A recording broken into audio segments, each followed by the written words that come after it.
When you know within yourself that there's something you want to do, and I believe that all of us were born with a purpose, that all of us have something that we are supposed to do, that all of us have some goodness within us, and that goodness gives us a responsibility to manifest our greatness. And when you know that, you can feel it in your guts, and you know that you're deliberately operating below your potential, you've gotten comfortable, you stop expanding, you stop stretching, you stop challenging yourself. Let me share something else with you. Not only is it possible for you to have your dream, but it's necessary. It's necessary that you have it, that you work on it, that you develop yourself, that you go for what is yours in the universe. I have a friend that at the beginning of the year I was in Los Angeles giving a speech, and I do a seminar teaching people how to become involved in the speaking business, and also one called Speaking with Power, teaching people how to begin to develop their communication skills. And this friend, I said, I want you to work with me. I called her up. She said, Les, are you sure I can do it? Sure you can. You have a PhD in communications. I don't have that. If I can do it, sure you can do it. In fact, I'm going to give you the support that you need. Here's what I realize, ladies and gentlemen.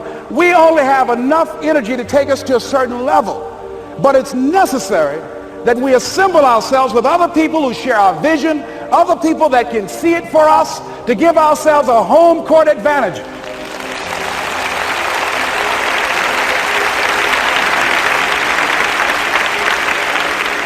So it's necessary that you seek out other people who think like you, who are growing, who have decided that they are not satisfied with where they are. See, I don't believe that necessity is the mother of invention. No, necessity, in my opinion, is not the mother of invention. Refusing to accept things the way that they are is the mother of invention.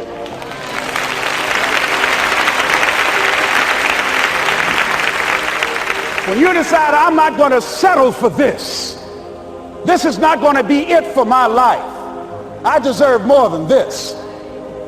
See, that will start making you do some stuff. See, a lot of people go to work every day miserable, and all they do is just talk about how miserable they are, but they don't do anything about it.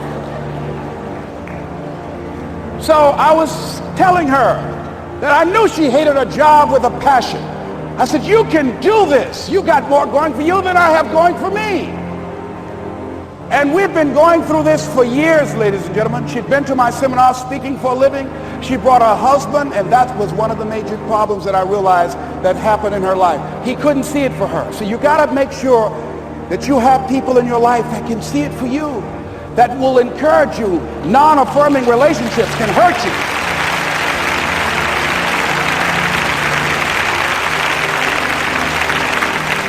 And I talked to him. I said, you know, I don't have anything to do with your marriage. He said, you and I are good friends, and she and I are good friends. And I'm not taking sides. I said, but if you can't see it for her, don't tell her that. Just give her some support. What if you're wrong? It's possible, man, that if I'm doing it, she can do it. Well, you're different. How are you going to tell me that? You've seen her speak. She's got great speaking skills. Don't underestimate her. You don't know. You've got a great woman here. But you see, people who can't see it for themselves can't see it for you. He was happy.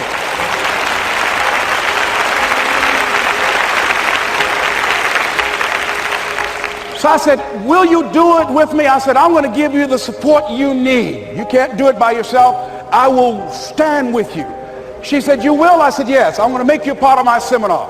You'll do a part of it, and I'll do a part of it. Speaking with Power. She said, okay. 3 days later, ladies and gentlemen, I got an emergency call at my office. It was from her husband. He called and said, tell Les Brown that Marion is dead.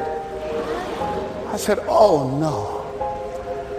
When I was flying there to go to the funeral, and I remember the last time that I saw her, and I had some of her papers that I had gotten inadvertently confused with mine, and I took them home. And I was searching through these papers to do one of her works. She was a prolific writer. And what got me, what was so sad that made me begin to cry, was that there were poems that she had started that were profound poems, great thoughts that she didn't complete. Plays that she had started that she didn't complete. See, that poem was given to her. I can't finish that for her, nor can you. That play, whatever the outcome that she had envisioned, that she had imagined, was given to her. Only her. And that she's the channel that was going to come through. You are here, and you are the vessel, you are the outlet for the universe. That you've been selected. There's something for you to do. I believe all of us have some purpose for being here. And as I was going to the funeral, and I was reading a newspaper that said that millions of people are dying because of what they're eating, talking about their diet. And I'm sure that it was Marion talking to me, whispering, saying, Les, the next time you speak, say that even more are dying because of what's eating them.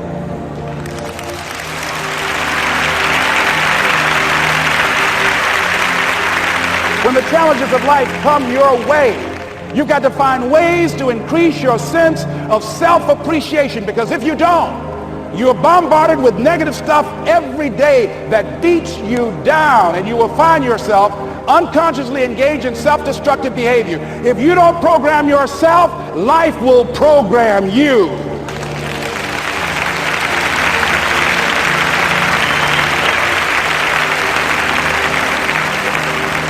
So you want to have an agenda for your life. It's necessary that you have some direction for your life. A friend at the National Speakers Convention gave us a presentation, and it really struck me. He was talking about when he was traveling across Europe, Warren Gresham, and he said at different points, soldiers would wake them up on their journey and ask him the question. And I posed this to you. The question was, where have you been?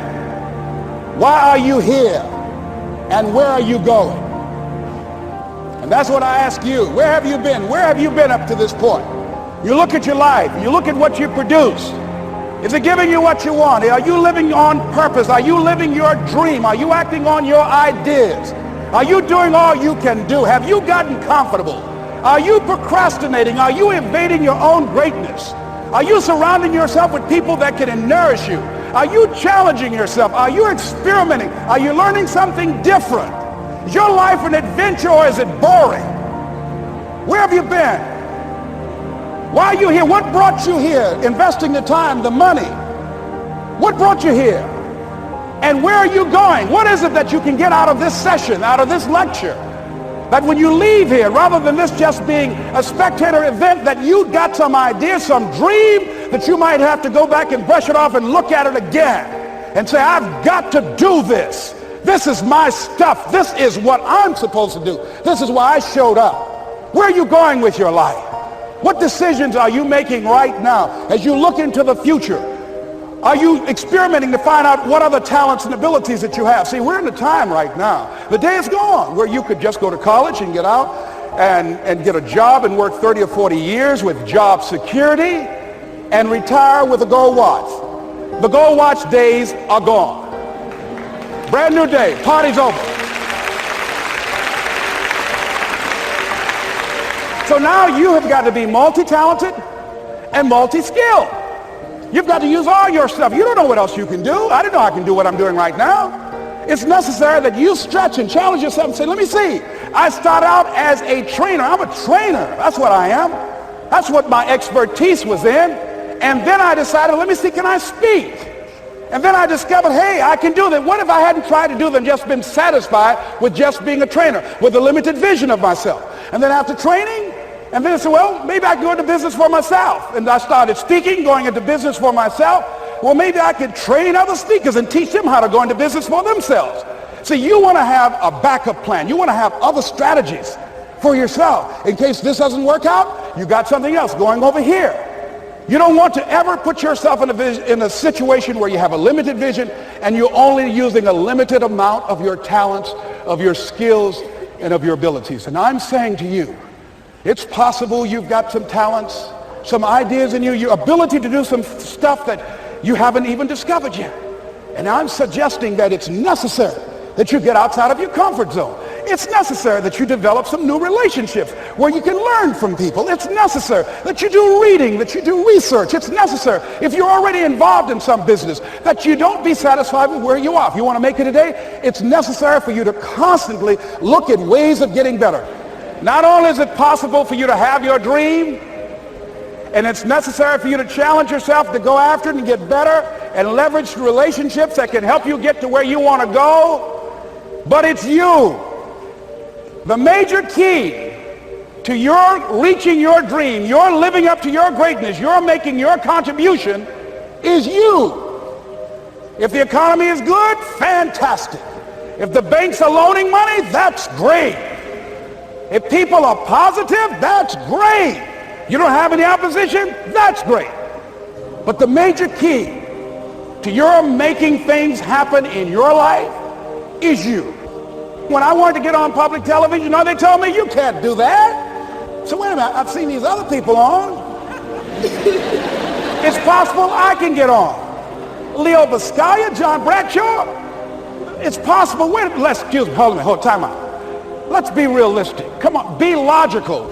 I said, well, wait a minute. Why can't I do it? Well, let's look here. Think about guys who have credentials, all kind of credentials. You don't have any college training. They're not going to put you on television. Give me a break. I said, thank you for that. God love you, and I'm trying. And went on about my business. You hear me? Let me tell you something. What people think about you and the possibilities for your dream is none of your business. That's their business.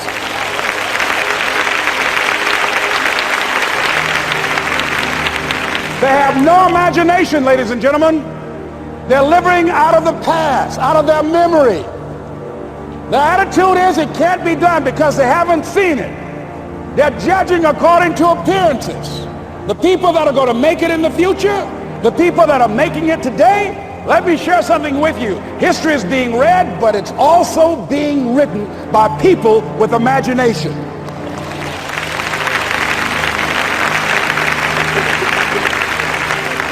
So I went to the next mode, necessary, to start talking to people and seeking and asking for what I wanted and leveraging relationships and trying to find out how do the people do it that went ahead of me? How do they do it? And then what is it I need to do? How is it I need to train myself, to develop myself? What's the resources that will be required in order to make it happen? And as I start seeking out and asking questions, I started running into people who said, I know someone who can help you do that.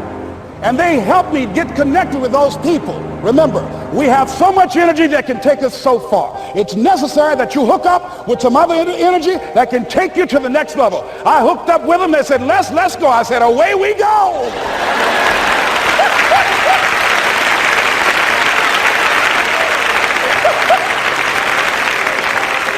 And guess what? Here we are. I love it. You want your stuff? It's necessary you take responsibility for it. That you make it happen, that you don't give up, that you don't take any objection or disappointment or defeats personally, that you keep on keeping on, that you don't decide that I can't make it because you can't see the light at the end of the tunnel, that you realize that's a part of the program. And here's something you've got to resolve. Say this to yourself every day. See, as long as you're breathing, you got a shot at your dream. That's the way I resolve. Say this, please. It's not over until I win. You got that right.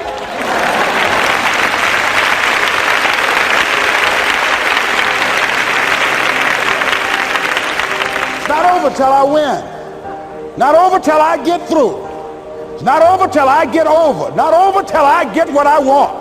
Door can't open today, look out. I'm going to come back and take the hinges off. That's how you got to do that. You've got to have that kind of courage, that type of determination. If you want to make it happen, it's you. That you've got to take personal responsibility to make it happen. That you have got to own what it is that you want to do. If it's taking care of your well-being, if it's making a difference in our school system, if it's working with senior citizens, if it's to protect our ecology, if it's to create an economic renaissance, if it's just to take yourself to another level, it's you. You've got to make that happen. We can point out many things that can make it inconvenient or can slow us down, but ultimately, it's on us.